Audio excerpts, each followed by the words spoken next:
La toute nouvelle Ioniq, c'est en fait une famille de 3 véhicules.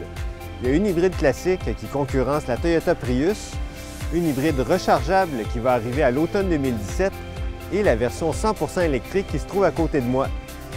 Celle-ci s'attaque directement à la fameuse Chevrolet Bolt et même si son autonomie théorique de 200 km est inférieure à celle de la Bolt, l'Ioniq vaut sérieusement le coup d'œil si la mobilité électrique vous intéresse. En ouvrant la porte, on remarque tout de suite l'habitacle et le coffre qui sont très spacieux. Comme l'Ioniq a été pensée dès le départ comme une auto électrique, la batterie est sous le plancher et elle n'empiète pas du tout dans la cabine. Et fidèle à l'habitude de Hyundai, tout est clair et bien placé sur le tableau de bord et ça fait changement des systèmes complexes de certains concurrents.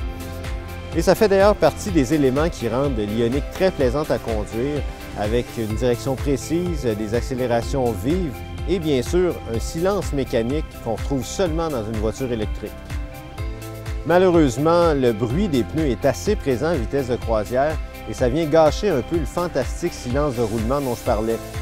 Et comme pour la Prius, la forme aérodynamique à l'arrière nuit beaucoup à la visibilité, d'autant plus que la toute petite vitre verticale se salit très vite, même à la pluie.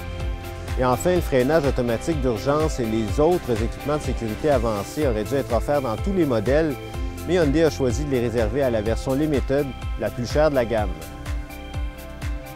À bien y penser, 200 km, ça peut être plus qu'assez pour aller travailler, s'arrêter faire des courses et revenir à la maison.